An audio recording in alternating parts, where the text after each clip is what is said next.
उत्तराखंड की खबर पर अब रुक करते हैं, जहां पर पिछले 4 दिनों से जारी सियासी घमासान के बाद फाइनल तीरथ सिंह रावत को सीएम बनाकर आलम कमान ने सभी को चौंका दिया।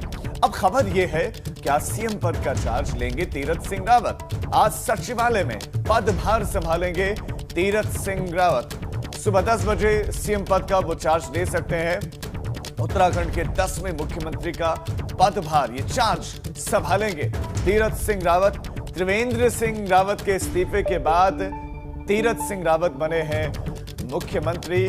पौड़ी गढ़वाल से सांसद रहे, लेकिन अब मुख्यमंत्री बन गए हैं उत्तराखंड के। और इससे पहले अगर हम पौड़ी जिले की ही बात करें तो पौड़ी जिले से ही त्रिवेंद्र सिंह रावत आते थे, भुवन चंद खंडूड़ी, विजय बहुगुणा, ये वो नाम है, रमेश पोखरियाल निशंक, ये सब पौड़ी से ही आते हैं और मुख्यमंत्री बने हैं। और इस लिस्ट में एक और नाम शुमार हो गया है पौड़ी से, और वो नाम है तीरथ सिंह रावत का। एक बहुत बड़ी जिम्मेदारी, बहुत चुनौतियों के बीच एक बहुत बड़ी जिम्मेदारी तीरथ सिंह रावत को मिली है। और उन्होंने कहा कि ट्रेनिंग तो मुझे आरएसएस से मिली है और प्राथमिकताएं उन्होंने अपनी कुछ बताई भी, सबको साथ लेकर चलने की बात उन्होंने कही।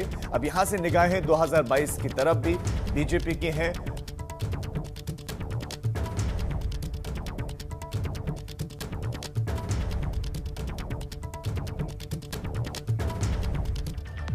तो उत्तराखंड की हर सियासी तस्वीर पर हमारी नजर बनी हुई है। नेतृत्व के बदलाव की खबर से लगातार एबीपी गंगा सबसे पहले आपको अपडेट कर रहा है, हर खबर आप तक पहुंचा रहा है। बीजापुर सेफ हाउस की हर हलचल पर नजर बनाए हुए है।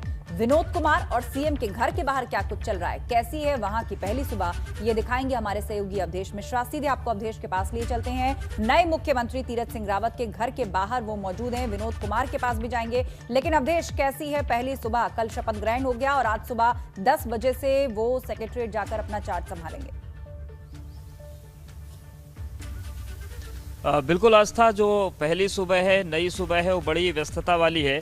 और सबसे पहले देखिए, हम ये तीरथ सिंह रावत जी का घर आपको दिखा देते हैं। बोर्ड लगा हुआ है, मिस्टर तीरथ सिंह रावत, डॉक्टर रश्मि त्यागी रावत, जो कि उनकी धर्मपत्नी है, और 39 नंबर मकान, भगीरथपुरम। और स्थिति ये है कि देर रात तक मिलने वालों का तांता यहाँ पर लगा रहा, बधाई देने वालों का सिलसिला चलता रहा।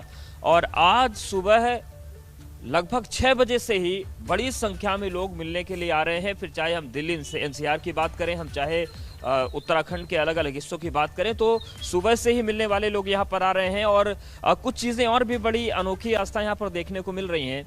वो ये कि जो पड़ोसी हैं उनको यकीन नहीं हो रहा कि अब हम मुख्यमंत्री के पड़ोसी हैं।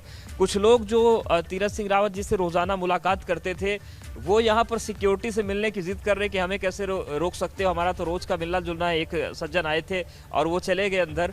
तो लोगों को अच्छा लग रहा है कि उनकी कॉलोनी में सीएम का आवास है। और सबसे बड़ी बात ये कि जो हमारी और लोगों से बात की, जो यहाँ पर खड़े हैं, कि व्यस्तता ऐसी रही कि रात को 12 बजे के बाद भी लोगों का मिलने जुलने का सिलसिला चलता रहा। और सुबह 6 बजे जब यहाँ हम पहुंचे थे तो अच्छी खासी भारी भीड़ थी, जो गुलदस्ते लेकर पहुंच गई थी, माला लेकर पहुंच गई थी। और सीएम ने सभी को अंदर बुलाया भी है मिलने के लिए। तो बधाइयों का सिलसिला शुरू हो गया है। और सबसे बड़ी बात यह कि अपने नेता को जिस तरीके से अचानक से लोगों ने सुना कि वो मुख्यमंत्री बन गए हैं, तो यकीन करना मुश्किल हो रहा है। और वो खुशी लोगों के चेहरे पर देखने को मिल रही है। आप देखिए, सीएम आवास के बाहर गाड़ियों की लाइन सुबह से लगनी शुरू हो गई है। कुछ गाड़ियां इधर खड़ी हो गई, कुछ हमारे दाहिने साइड में खड़ी हो गई हैं। और लगातार लोग मिलने के लिए आ रहे हैं। ऐसे में मुख्यमंत्री के लिए अब टाइम मैनेजमेंट तो एक चुनौती बनेगी, क्योंकि उनको सचिवालय में जाकर पदभार ग्रहण करना है। विरोध उसके बारे में बताएंगे ही, लेकिन लोग जो मिलने आ रहे हैं, जो उनसे लगाव रखते हैं, जो उनके पड़ोसी हैं, जानने वाले हैं, उनको भी लौटाया नहीं जा सकता। तो ऐसे में आने वाले कुछ दिन तो ऐसे व्यस्तता वाले रहने वाले आस्था, क्योंकि सुबह 6 बजे से अगर लोग मिलने आ जाएं तो समझा जा सकता है कि उत्साह कितना है। और पहली सुबह है मुख्यमंत्री के तौर पर, बिल्कुल। तो तमाम चुनौतियां भी हैं, तो बहुत जिम्मेदारियों का कल, क्योंकि जिस नाम के बारे में सोचा भी नहीं जा रहा था, वो नाम मुख्यमंत्री बना दिया गया। खैर, आज के दिन में क्या क्या रहेगा, उनके क्या क्या कार्यक्रम रहेंगे, वो भी आप बताएं।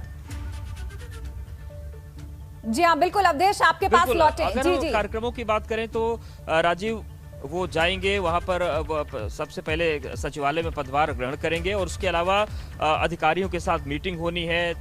जो तमाम विधायक है वो भी उनसे मिलने जाएंगे। ये भी बात सामने आ रही थी कि हो सकता है कि आज पहला शाही स्नान है तो हरिद्वार भी सीएम जाएं। हालांकि आधिकारिक तौर से भी जानकारी नहीं है, लेकिन वो जा सकते हैं। इसके अलावा कल जिस तरीके से देर रात तक मीटिंग्स का सिलसिला चला था, तो निश्चित तौर से, और सबसे बड़ी चुनौती जो ये है, जो कल एबीपी गंगा ने भी सीएम से सवाल पूछा कि मंत्रिमंडल कब बनेगा, मंत्रिमंडल में जो मंत्रियों की जगह है वो कब सामने आएगी। तो ये भी उनके सामने एक अभी चुनौती, क्योंकि मुख्यमंत्री का ही ये विशेषाधिकार होता है कि किसे मंत्री बनाना है नहीं बनाना है। हालांकि उन्होंने ये कहा कि आला कमान से बात करेंगे तो पदभार भी ग्रहण करना है, जाकर जो तमाम व्यवस्थाएं हैं उनका जायजा भी लेना है, मीटिंग भी करनी है, अधिकारियों से 1-to-1 भी करना है और मंत्रिमंडल बनाने के बारे में भी सोचना है। तो काफी हेक्टिक ये पूरा आज का दिन रहने वाला है। कार्यक्रम बहुत ही हेक्टिक रहने वाला है और उसकी शुरुआत सुबह 6 बजे से ही हो गई है। आप बता रहे हैं कि लोग वहां मिलने जुलने आ रहे हैं। अचानक जो उनके पड़ोसी थे उनको यकीन नहीं हो रहा कि अब हम सीएम के पड़ोसी हो चुके हैं। आप जुड़े रहिए हमारे साथ। बहुत ही दिलचस्प सुबह, बहुत ही दिलचस्प जानकारी अवधेश आपने यहाँ पर दी है।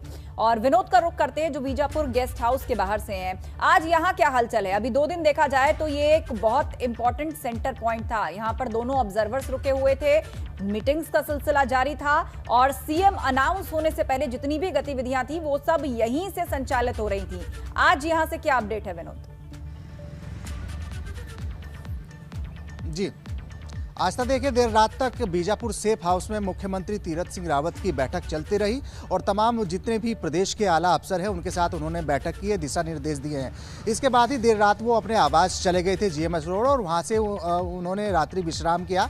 और आज का कार्यक्रम अगर मुख्यमंत्री की बात करें तो आज का कार्यक्रम ये है कि 12 बजे मुख्यमंत्री हरिद्वार जाएंगे और जिस तरह से आज महाशिवरात्रि का बड़ा एक शाही स्नान है और कुंभ की शुरुआत हो चुकी है, पहले वो सबसे पहले माँ गंगा का आशीर्वाद लेंगे और कुंभ के इस शाही स्नान की व्यवस्था को देखेंगे, आखिर क्या व्यवस्था कुंभ को लेकर है। और कुंभ को ही उन्होंने सबसे बड़ी प्राथमिकता और एक चुनौती माना है मुख्यमंत्री तीरथ सिंह रावत ने कि बड़ा देश का सबसे बड़ा आयोजन महाकुंभ है और ऐसे में अब राज्य सरकार के सामने सबसे बड़ी चुनौती महाकुंभ है। तो आज 12 बजे मुख्यमंत्री हरिद्वार जाएंगे, शाही स्नान की व्यवस्था को देखेंगे, माँ गंगा का आशीर्वाद लेंगे और उसके बाद में दिल्ली की ओर प्रस्थान करेंगे और केंद्रीय मंत्रिमंडल से बात करेंगे, केंद्रीय आलाकमान से बात करेंगे और राज्य सरकार के जो मंत्रिमंडल में फेरबदल होना है, रिशफलिंग होनी है, उसको लेकर भी बातचीत करेंगे। तो आज का कार्यक्रम भी महत्वपूर्ण है, लेकिन अभी मुख्यमंत्री अपने आवास पर है, जिस तरीके से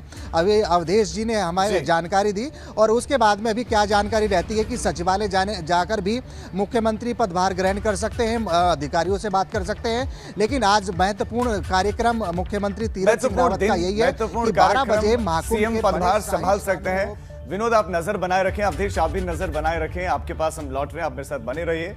उत्तराखंड में जारी सियासी घमासान को लेकर एक और बड़ी खबर है और बड़ी खबर यह है कि प्रदेश के नए सीएम बनने के बाद भी सियासी पारा गिरने वाला नहीं है और अभी भी राजनीतिक माहौल है, क्योंकि सीएम की शपथ के बाद अब 7 मंत्रियों के शपथ की बारी है, जिसके बाद अब कई दावेदारों की धड़कनें बढ़ गई। किसी को यह डर है कि कहीं मंत्री पद से छुट्टी ना हो जाए, तो कई मंत्रिमंडल में जगह के लिए जद्दोजहद कर रहे हैं। हालांकि अभी मंत्रिमंडल के स्वरूप के पत्ते नहीं खुले हैं, जिसके चलते दावेदारों में खलबली है। हमारे संवाददाता विनोद हमारे साथ बने हुए हैं। विनोद, मंत्रिमंडल को लेकर क्या क्या चर्चा चल रही है, किसको मिल सकती है सबसे महत्वपूर्ण जिम्मेदारी?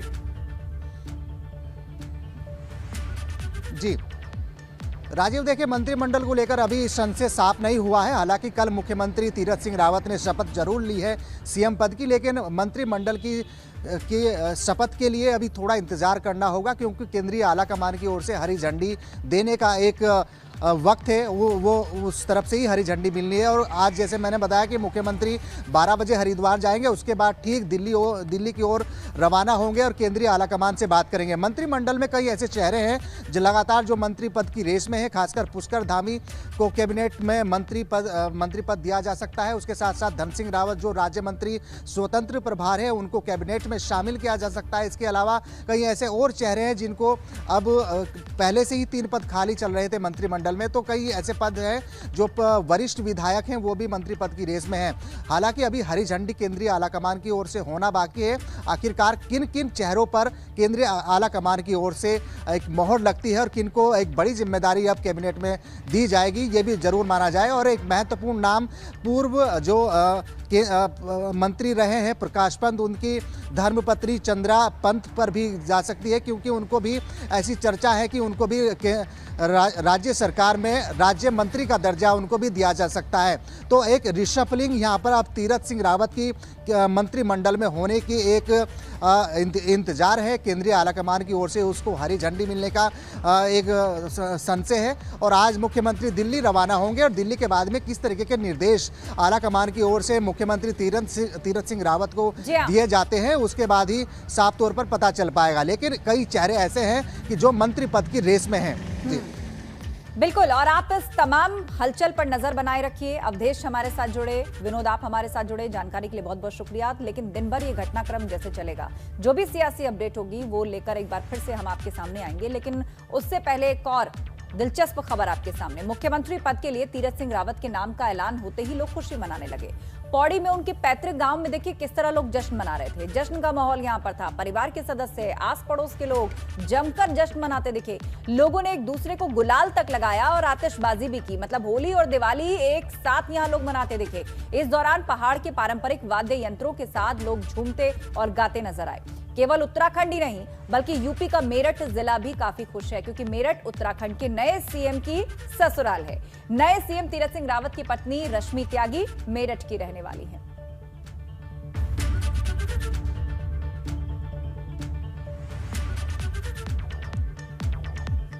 उत्तराखंड को नए सीएम तीरथ सिंह रावत के रूप में मिल चुके हैं। तीरथ सिंह रावत से एबीपी गंगा ने खास बातचीत भी की है। इस दौरान उन्होंने क्या कुछ कहा, पूरी बातचीत देखिए। मुख्यमंत्री हैं प्रदेश के, उन्हीं से बात करते हैं। कैसा लग रहा है तीरथ जी? बहुत बड़ी जिम्मेदारी। देखिए, पहली बात तो मैं आपके माध्यम से अपने केंद्रीय नेतृत्व आदरणीय प्रधानमंत्री जी का, अपने आदरणीय राष्ट्राध्यक्ष जी का, अपने गृह मंत्री अमित शाह जी का और अन्य नेतृत्व का धन्यवाद करना चाहूँगा और दिल से, हृदय से गहराई उनका आभार प्रकट करना चाहूँगा। बड़ी जिम्मेदारी है, चुनौती है। प्रायोरिटी क्या है? और साथ में अपने सभी सम्मानित विधायकों का और जनता का भी। जिस तरह से प्रधानमंत्री जी ने एक उत्तराखंड को नया आयाम देने का काम किया है और मुख्यमंत्री जी त्रिवेंद्र ने उसको आगे बढ़ाया है और जिस तरह इस प्रदेश का चौमुखी विकास, तो मैं भी उसको आगे ले करके जाऊंगा। इस प्रदेश का चौमुखी विकास होगा। जनता, एक छोटा सवाल कर रहा हूँ। पिछले 4 साल में विधायकों की, सांसदों की एक शिकायत रही है कि ब्यूरोक्रेसी नहीं सुनती।